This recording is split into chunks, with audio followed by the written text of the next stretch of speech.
हर हर महादेव, जय महाकाल। दोस्तों, फागुन मास की पूर्णिमा को होलिका दहन का त्योहार मनाया जाता है और इस बार होलिका दहन का त्योहार 2 मार्च को मनाया जाएगा। पूज्य गुरु जी कहते हैं कि अगर आपके घर में धन की कोई समस्या चल रही है या कोई नेगेटिविटी चल रही है तो आप होलिका दहन की अग्नि में ये एक चीज़ डाल दें। ऐसा करने से आपके घर में चली आ रही धन की समस्या भी समाप्त हो जाएगी। साथ ही अगर किसी ने कोई नेगेटिविटी या कोई टोना टोटका कराया होगा तो वो भी समाप्त हो जाएगा। तो चलिए दोस्तों, जानते हैं कि वो चीज़ कौन सी है। पूज्य गुरुजी कहते हैं कि जब आप होलिका दहन कर रहे हों तो उसमें सबसे पहले आप थोड़ा सा लाल रंग का गुलाल डाल दें। साथ ही आप होलिका की परिक्रमा करें। ऐसा करने से होलिका मैया का आशीर्वाद आपके ऊपर बना रहता है। साथ ही दोस्तों, कुछ लोग होलिका दहन में गन्ना चढ़ाते हैं। जब आप गन्ना चढ़ाएं तो एक बात का ध्यान रखें कि वो गन्ना बेकार नहीं होना चाहिए। साथ ही उसमें उसके पत्ते भी होने चाहिए और गन्ने की जो डंठल हो वो 5, 7, 11 इस तरह से होनी चाहिए। याद रखिएगा दोस्तों कि कभी भी खराब गन्ना आप होलिका में ना चढ़ाएं। इसके अलावा दोस्तों, सूखा नारियल, होलिका में सूखा नारियल चढ़ाना भी बहुत शुभ माना जाता है क्योंकि नारियल का संबंध माता लक्ष्मी से होता है। और अगर आप होलिका दहन में नारियल अर्पित करते हैं तो एक बात का ध्यान रखिए कि घर के सभी लोगों से आप उसको स्पर्श कराएं और उसके बाद माता लक्ष्मी का ध्यान करते हुए आप उस नारियल को उस अग्नि में अर्पित करें। ऐसा करने से आपके घर में कभी भी धन की समस्या इसके अलावा दोस्तों, होलिका का त्योहार नई फसल के कट्टे पर मनाया जाता है। तो आप होलिका की अग्नि में 5 जौ अवश्य अर्पित करिएगा।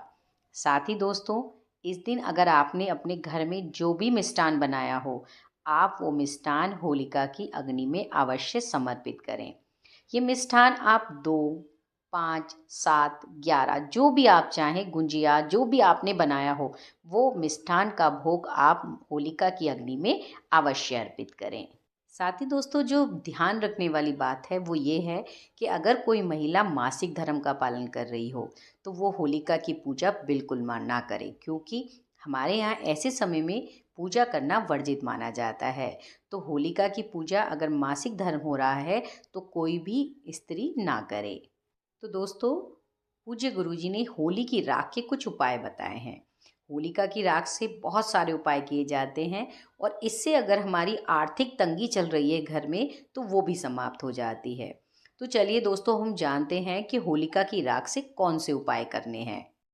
तो अगर आपके घर में आर्थिक तंगी चल रही है, धन की समस्या है, तो आप होली की राख को एक लाल कपड़े में 5 कौड़ियों के साथ बांधकर अपने घर की तिजोरी में या जहां आप पैसे रखते हैं वहां पर रख दीजिए। इससे आप देखेंगे कि आपके घर की आर्थिक तंगी धीरे धीरे समाप्त हो जाएगी। इसके अलावा दोस्तों, अगर आप बहुत मेहनत करते हैं और पैसा हाथ में रुकता ही नहीं है तो आप एक छोटी सी पोटली बना लें राख की और उस पोटली को आप अपने पर्स में रखें। आप देखेंगे कि आपका पर्स हमेशा धन से भरा रहेगा। इसके अलावा दोस्तों, अगर आपको लग रहा है कि आप पे शनि की कुदृष्टि चल रही है तो आप होलिका की राख को उठाकर रख लीजिए और कम से कम 7 सोमवार आप उस होलिका की राख को भगवान भोलेनाथ की शिवलिंग पर अर्पित करिए। ऐसा करने से आप देखेंगे कि आप पे शनि का कुप्रभाव समाप्त हो जाएगा और साथ ही आपको आरोग्य की भी प्राप्ति होगी। इसके साथ ही दोस्तों, अगर आपका बिजनेस नहीं चल रहा हो, उसमें नुकसान चल रहा हो, तो आप जिस जगह पर होलिका दहन होने वाला हो वहां जाकर आप माता लक्ष्मी का नाम लेते हुए हरे रंग का गुलाल उस जगह पर चढ़ाइएगा। इससे आप देखेंगे कि आपके बिजनेस में आपको फ़ायदा होने लगेगा और आपका काम पटरी पर आ जाएगा। इसके अलावा दोस्तों, अगर आपको लग रहा है कि आपके घर में कोई नज़र दोष है या वास्तु दोष चल रहा है तो आप होली की राख को ले आएं और अपने घर के किसी एक कोने में रख दें या पानी में मिलाकर पूरे घर में उसका पोंछा लगा दें। ऐसा करने से आप देखेंगे कि आपके घर से नेगेटिविटी या जो भी वास्तु दोष है वो समाप्त हो जाएगा।